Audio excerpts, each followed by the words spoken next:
Lykkää raivokkaat. Taas tonne, ei. Ei niiski. Pien kämmäti. Ja sieltä saapuu Vesa Laskelainen, ensimmäinen 16 sarjan ajaja maaliin. Parit pienet polkaisut ja maalissa nyt.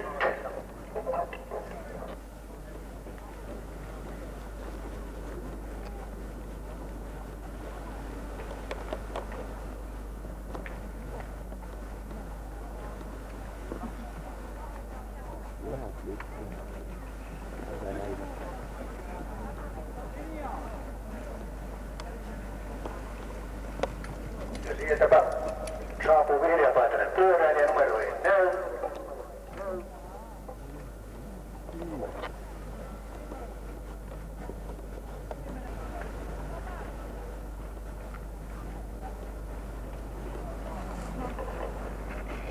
Ja sieltä saapuu Simo Kirssi kuullaan pyöräilijästä, hän tekee varmaan kovan ajan. Hyvän pientä oli. On maalissa. Nyt.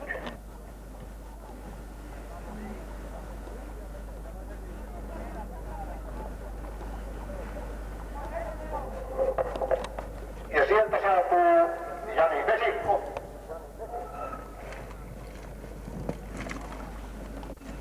Tekee myös kovan ajan.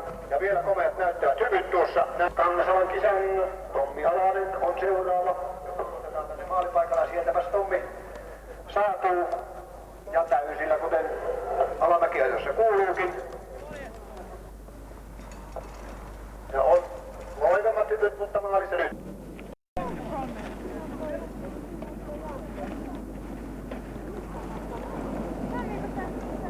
Ja Matti Ruusku. Keltaisessa paidassa myös saapuu sieltä. On viimeisessä notkelmassa 3, 4, 5 polkaisua näin. Siatkavas kone jäi. Ja Stone tulee. Ei oikein oo vauhtia. 18 sarjan kärki edelleen Oudeksen pyöräpoikien Teemu Tuiskulla. Ja kuten sanottu, Toni Polje! Tuisku tällä hetkellä toisena 61 sekuntia jäljessä. Ja hän nyt saapuu Toni Laaksosta 29 sekuntia.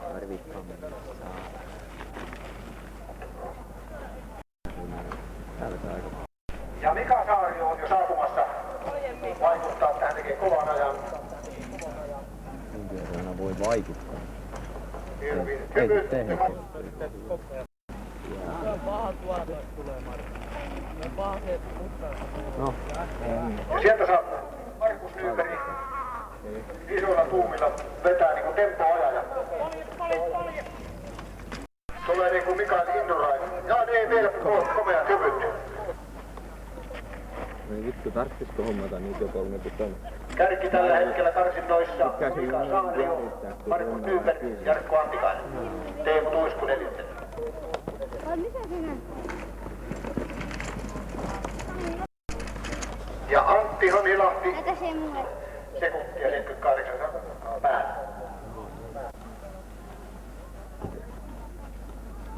Passi. Ruokalan pitäisi sit tulla ton jälkeen elimättömän. Oikein, eikö toi vedä aivosta? Joo. Ja Veli-Matti Niemi on loppukaarteissa. Arvaa kuinka kauan se on ajanut. Ei tunnu. Saa lähteä ensin. Noin, tähän asti komein oli hyppy. Ja Teemus Valperi saapuu vimmatusti polkien loppukaarteissa. Ja ei kun kaasupohjaan. Teemu on motocrossareita ja se... Hyvät ruokola, hei. Vai ruoko, Tom. Saman tien Teemu teki mun pohja-ajan. Ja ajoi noin 1,5 sekuntia nopeammin kuin Simo. Hyvä ruokola! Sitten saapuu Tommi Ruohola Turun Urheiluliitosta. Kaarteissa.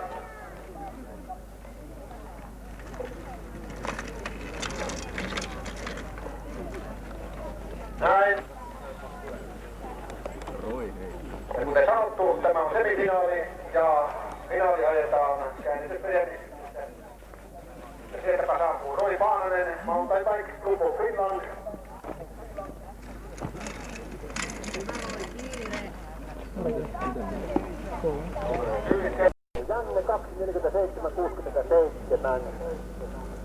Kärkeen 10 minuuttia ja rasiat päälle. Hannu Valo oli seuraavana. Katsotus ajaa.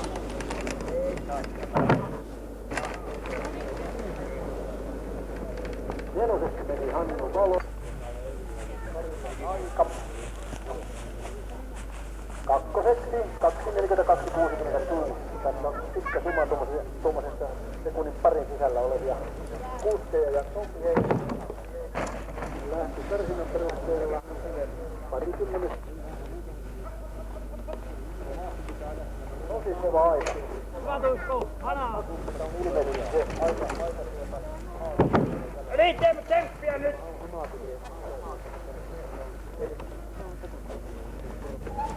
Kyllä se on. 38 sekuntia napa parantelee tuota karsinta-aikaa reilunlaisesti. Ja Teemulle aika 2.41.42 ja 4 sija tällä hetkellä.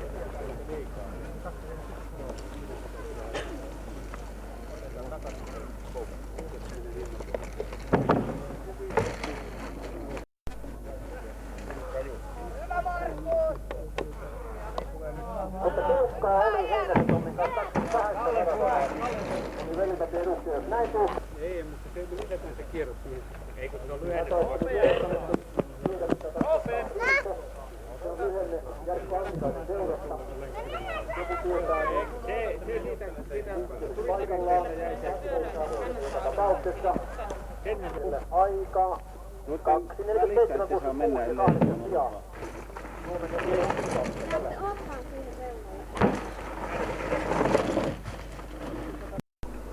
Antti Hanhilahti on sitten seuraava.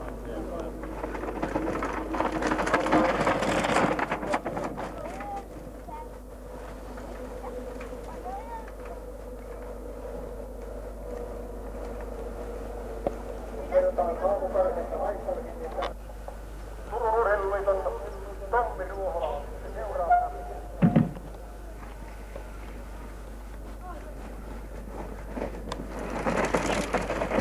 Aika pitää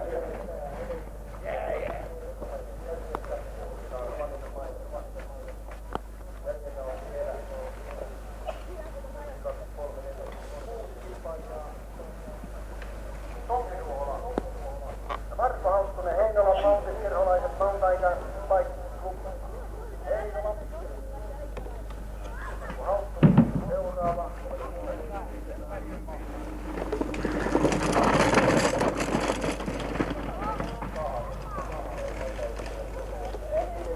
Joka tapauksessa Marko Hauttunen tästä varsinaisesta finaalista.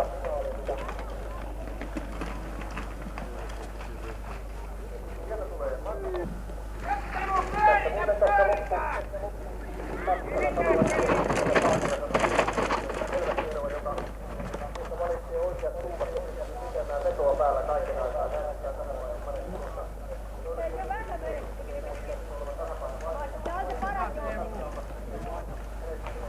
Vuotilainen ja tuli seuraavaan jo sentään 4 sekuntia ja kärkeen 2 takkiin ja seuraavaan sekuntiin kerrotaan tuo 4 sekuntia. Ja Teemus Malmberg puolesta seuraavana 2. Roy Paananen ja Riikka Laiho. Tässä nähdään miten tämä monoprostari Teemus Malmberg ajaa finaalissa ajavan.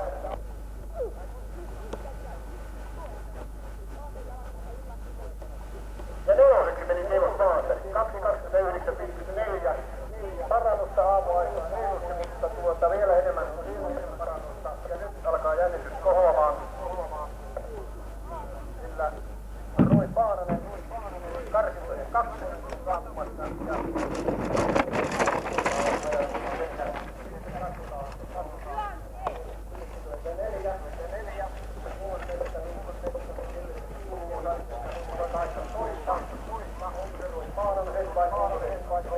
Vai onko meni?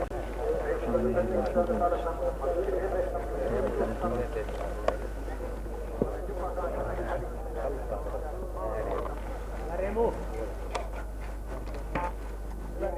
Loppuun asti vaan.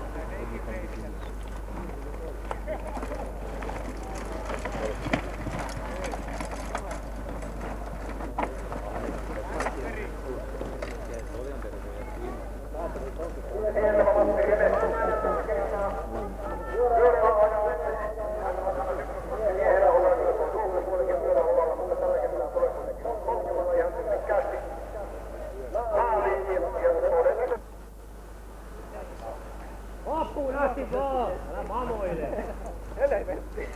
Paino! Petti luotto kesken. Ei pettänyt, no pettää. Pyörän päälle! Pyörän päälle! Viimeisen on ratkaiseva. Niin Mitä on. tehdään ero? Just se olisi pyörän päälle, se olisi saanut sen ketjun päälle.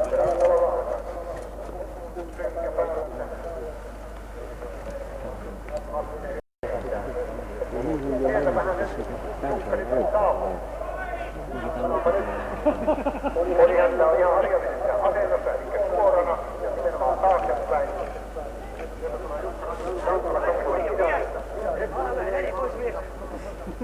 Sitten vaan! Hyvä Esmo! Hienet menee, saatana! Jaha! Ja! Hienot menee! Pystyssä vielä! Mitä tuli ettei... Loppuun asti vaan!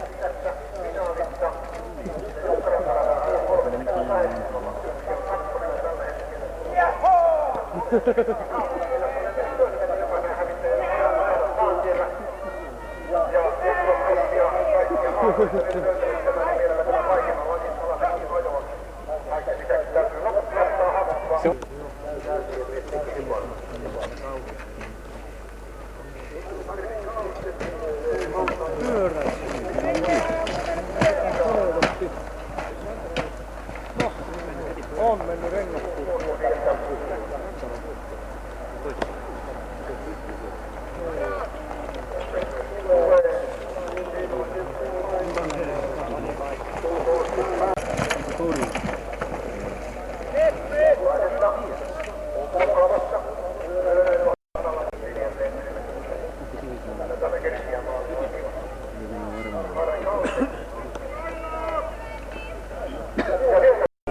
Ja kannustus saapyykki. Esa. Hän tulee isoilla tuulilla vetää todella niinku tempoa ja ruotsalaiset tempoa. Seuraava 5 sekuntia.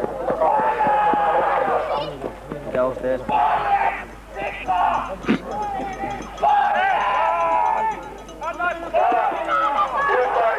Jälkeen voituksia noudattaa. Selvonen kiutaa kohti maalia. Joka hyvällä rytmillä. Näin. Huuto kaikuu honkinosta tietää sitä, että hän Leivona tulee ja hän tulee lujaa. Kalhuamaan, että on kipsi. Tykkää tuottanutta painoltaan Sami Leinonen maalissa. Kotikyläpojan vastaus, nimittäin Jari Mäkkonen. Kelaiksen sieltä ja tulee. Jari tekee hyvän ajan. Polkee kyllä. Taisi melkein olla pykälän suurempi välitys.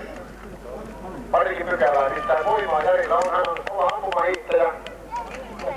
Markun ero. Katsotaanpa mikä on pelin henki, kun on tosi kysymyksissä.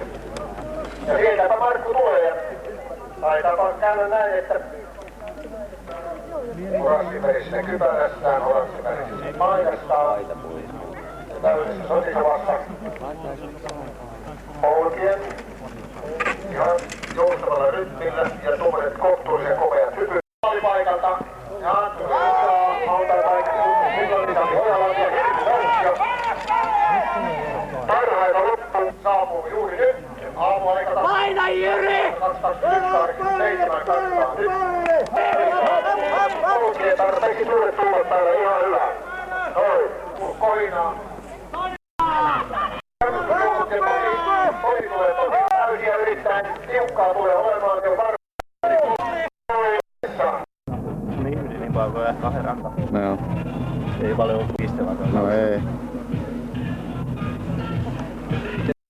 3 tuntia.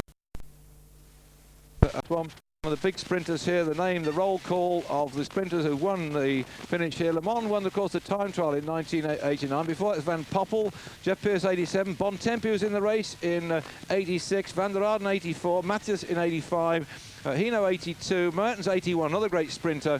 Hino's won several times, but that wasn't as a result of the sprint, that was time trials. And the field then going past the National Assembly in the background, the equivalent of the House of Parliament, and he's still out there on his own. Le Mans is going along with an absolute flotilla of vehicles round about him. He'll be able to come up onto this finishing circuit of the Champs-Élysées with 8 tours to do, 8 laps, and if he gets up that finishing straight still in the, as I'm sure he will do, because he goes along here and he has to drop down left, and there we are. Still, Greg LeMond is in the lead. On the left-hand side, the Jardin de Tuileries, with the spectators hanging over the edge of the railings. And when he goes to top, he'll have to turn left again and come down the other side, where the fairground going full tilt, and I'm sure the fairground won't do so much business at the moment. A lot of people are going to leap to the barriers and look over the top. There we are, the rest of the pack. To the left of where they are now is the Place de la Concorde, and the whole of that area, the Place de la Concorde, which is the hub really of Paris for traffic, has been brought to a halt. The roads have been cleared. This is where he turns left and drops down under a short little bridge. And there it is, the bridge in front. Don't turn right, please. That's the way to the Louvre. The Louvre's in the distance, in the background. There's the Garden de Tuileries you see in front of you here. The riders are on the right-hand side of it. Greg LeMond's about to come on the left-hand side. And the crowd enormous. Is where the Seine is, and here on the front, Jean-Francois Bernard for the Benesto squad. Le Mans is out of the tunnel and turning sharp left, and he's going down the other side of the Tuileries as they haven't hit the tunnel yet. Look at the crowd there. They've even stopped. Well, in fact, there's a wheel going. That'll be a fine place to see the Tour de France if you're up there on that wheel, and he's looking back to see it. He's still got a useful lead. All the vehicles behind him. Once it's over half a minute, you can actually put the following vehicles in there, and that, of course, one useful thing then is that the bunch can't see the rider in front because of all the traffic. There's the blackboard out for Greg LeMond to show him what time he's got. He's heading straight down towards the Place de la Concorde. He's going to try and take the shortest line. I think he'll start to move across towards the left for that sweeping left-hander, then the sweeping right-hander, and he's doing that now. There goes Greg LeMond, just chipping the corner, the crowd erupting. The man has been 3 times Tour de France victor is coming in. This is an absolute lap of honour, although he's only lying at the moment in 7th place overall. He's not going down without a fight. He's bouncing over the pavé, past all the grandstands and down and heading up now towards the Champs-Élysées as Greg LeMond past the Coca-Cola enclave there, who are sponsors of large sections of this race, including every stage, and they're trying to say go forward. They want to move this traffic forward. It looks like the bunch must be coming down on him as Greg LeMond then heading up the Champs-Élysées. The crowd encouraging and there all the way along the line. They're urging this man on. This is where the finish is going to be. They've now got 8 laps to go. 8 to go for Greg LeMond, first man over the line. And the packed crowd know they've got a man here who's determined to throw down the gauntlet to the rest of the riders. There's a massive screen there, which you probably just saw, and that is a television screen picking up for the people in the VIP area. They can see it up on that big screen. They've also got screens in front of them, so they're kept in contact with the race as LeMond is now off there up the Champs-Élysées trying to win this stage. Now it's something like 50 kilometers to go at the moment. By the way, what a beautiful shot there of the needle. That's one of the replicas. It came all the way over from, not replicas, a real one, all the way from Egypt, rather like Cleopatra's needle in England. I think it's part of a set or something. Certainly it's a similar job, and they had to tow it across on a boat, or on a special boat on which they towed across from Egypt and erected it there, rather like the one we've got in London. And here in Paris, the sun is shining, the spectators enjoying themselves. Le Mans then on the first pass, and there he goes up and this I can tell you, up this road here, it's a drag all the way up, and it just hurts the legs. They've been riding now, they'll have done 3,900 odd kilometers when they finish this race. And Greg LeMond has got this long way to go up here, and he's got to do it 8 times. And look at the blue, white and red tricolor along all the side of the Champs-Élysées. The town is on One fate. The Tour de France is the culmination of a lot of hard work for a lot of people. The towns block the roads off. The gendarmes clear the traffic. The work that's done to smooth the race through. Alan Pye was saying to me the other day at Futurescope when they went out training last year before they actually went on the time trial course, they saw this great big island and they thought, we've got to go around that. That'll really slow us down. Hey, by the time they came back for the actual race a few days later, they built a road straight through the island so that the race could go through it, the time trial, without hindrance. And of course, when the time trial was over, they had to take all the tarmac up and make the island a proper island again. Well, that's France, that's the Tour, that's the excitement. Romans is up the top and it's all downhill here as he wishes round there. That's something like a kilometre from the bottom of the road right the way up toward the top, and they can see him now. Le Mans goes down one side, the bunch come up the other side, they turn at the top and they'll slow down quite a bit on the turn because it's difficult for them to whiz round as fast as one rider. But right now, Spaniards all the way along the course here, absolutely elated. They can see Benesto's on the front, and Le Mans is waving. There he's waving to the riders on the other side of the road. What a nerve! He just waved to them. That is absolutely amazing. Le Mans is still ploughing away. This surely he can't keep out there all the way, but let's wish him the best of luck as that pack is going up towards the top of the Champs-Élysées, turning by the Place d'Étoile, the Charles de Gaulle, and then back down again towards the Place de la Concorde. Well, I put my watch on the top turn, but the cameras didn't go back and watch the swing going round that one, so I can't give you the exact time at the moment, but it will come up shortly. Le Mans still, it looks effortless. There they are, they're round. Well, that's 1 minute and 2 seconds since Le Mans went round that corner. I would think there's probably about 10 seconds from front to back, so he's probably got about a 45-second lead at the moment. And of course, the telephoto lens will give you probably a distorted view of the race, and still Le Mans is away, and the field here streaming up in. But there the field have sent one man out, and one man going after this man Le Mans. And the rest of the pack, let's see who's setting this one off at the moment, just to see if it's a coordinated chase. The one rider, oh well, I might have known that Toshiba would have a go for this one. With the one rider now trying to get across the gap, and Le Mans out in front. It's Louvio going for this one. Toshiba trying to restore some glory from their Tour de France so far. Le Mans and this chasing pack is 53 seconds, and here he is. Le Mans turning and down under that tunnel again at the far end of the course.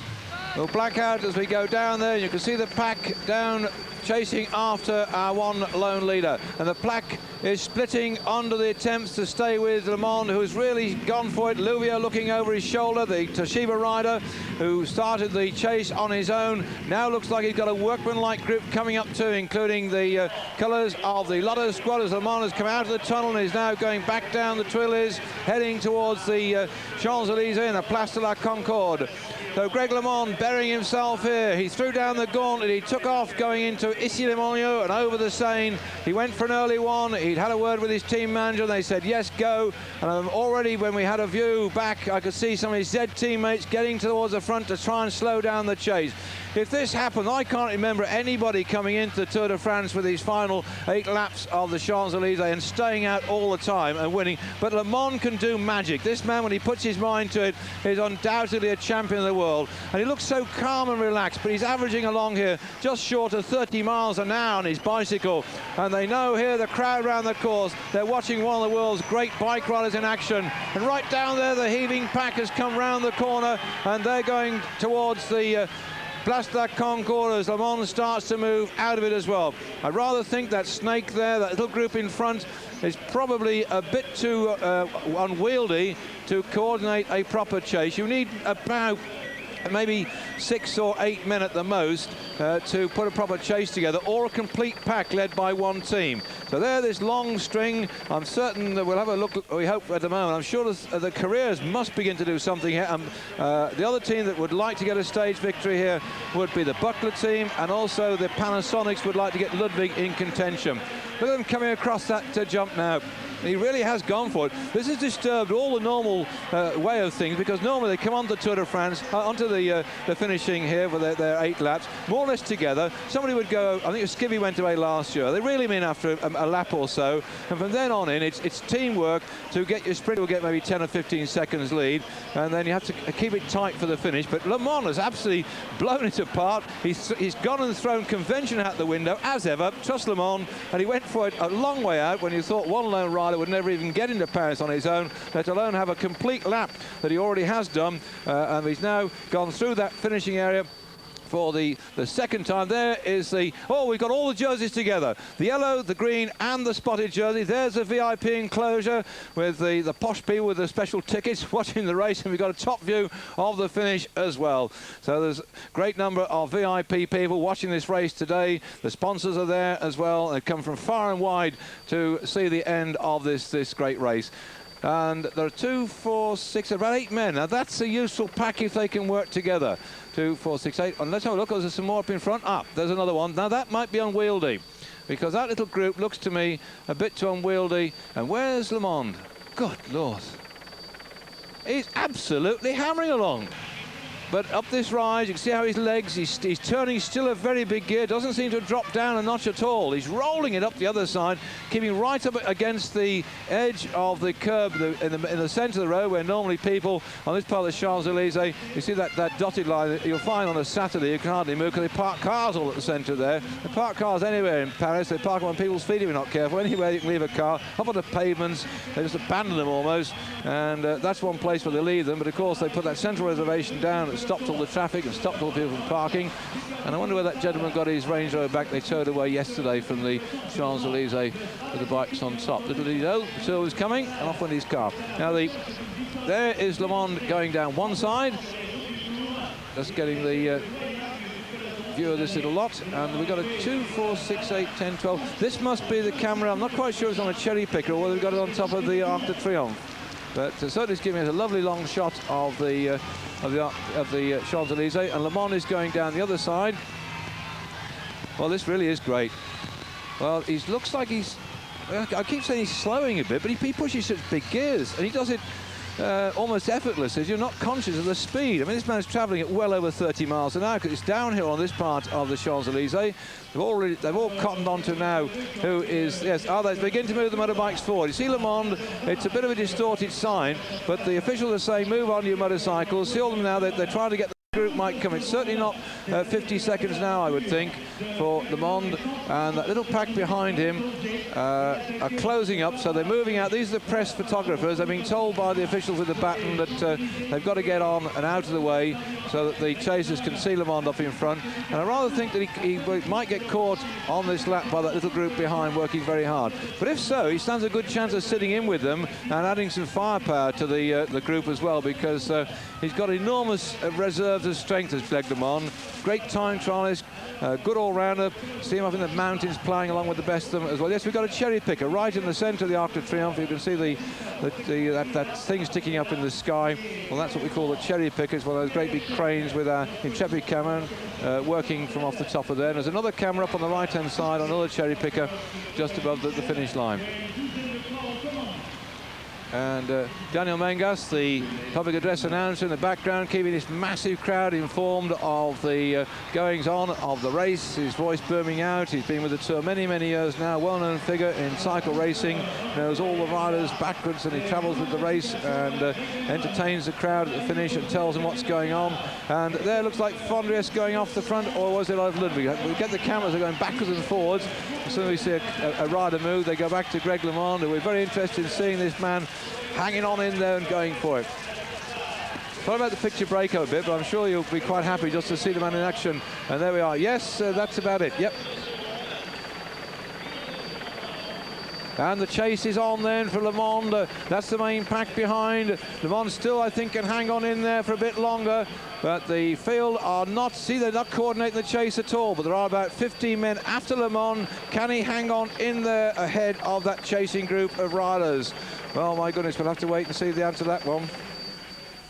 after him, and that was 6 seconds to the pack behind him, and there are a nice number of useful riders. Looks like Edwin van Hooydonk's got across this one. 2, 4, 6, 8, 10, 12, 14, 16. We have 18 riders after Le Mans. They were some 6 seconds down on him. They might well pull him in on that climb up the Champs-Élysées, but let's hope that on the third pass through here, Greg LeMond can get himself another ceremonial pass over the finish line. The crowd urging him on, but they can see right behind that it's very close for this group, and another little group coming up well behind him as well.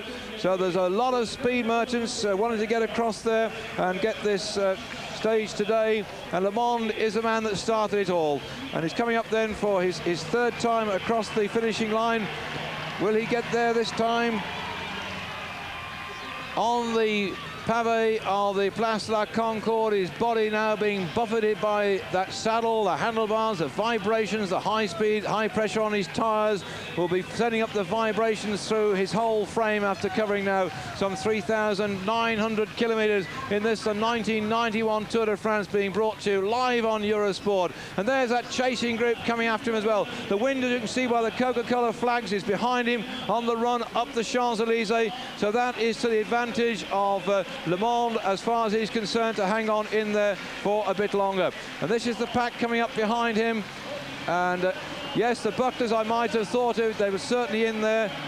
Quite a number of hopeful riders, and look at another group coming up behind as well, and they're going like trains, and it looks like Schroeder's on the front of this one. The Adios steers are in there. There's plenty of Panasonics there as well. So the pack at the moment has split. It's in all sorts of order. Well, normally on the Champs-Élysées they keep fairly well together and little groups drift off the front, but now we've got quite a sizable number of riders trying to form a front pack. There's Fignon on the front, and the yellow jersey in the centre of this pack. Look at the riders going for this one. A lot of the top men have missed this one. Just seen Tunisia go through. He won't want to go for the sprint. A lot of these riders at the back, the domestics. There's Conishave, who's not domestic, but I just spotted him as well at the back of that pack. There, he's missed this one as well. I'd have thought if he got to go, he should have gone with Le Mans from way out. And Le Mans chose to go on his own, quarter wall napping, but he could have done with some help, I think, of somebody like Conishave, maybe another couple of riders from other teams. And here comes the pack chasing him. The speed of this group, I don't know how, if at all possible, that Le Mans could hang on against them. He's still drawing away though. That shot, I think at one time they were closing, and he looks like he's gaining a bit more ground on them. This is absolutely brilliant. He looks over his shoulder. He needn't do that really, as far as he's concerned, because if when he turns around the top here, he'll actually be able to see them going across the other side, and therefore he'll be able to understand just what the actual gap is between him and the chasers. It's getting towards the top of this climb, up the gradual drag of the Champs-Élysées, and it certainly does hurt the legs after a while. Our telephoto lens is slightly exaggerating the gap between these riders, or sorry, slightly not exaggerate, the other reverse of exaggerate, you know what I mean? It's making it look more compact than it actually is with a telephoto lens. But Le Mans changing gear at the top, and I would have thought that as he goes round here, he's got to make a decision as well to persist with that.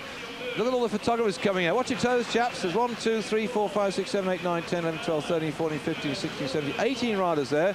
2, 4, 6, 8 there. So that's 26 riders, and I think they'll collect Le Mans, and if those 26 start to work properly, then that's it, I would have thought. Le Mans looking back over his shoulder to see who's coming up. Certainly Zed have got some help in that pack at the moment, and as ever, the Butlers sending somebody up, looking a bit like Edwin van Hooydonk, doing the chasing, and Greg LeMond is being caught by that group, and at the top of the Champs-Élysées, the main pack is behind them.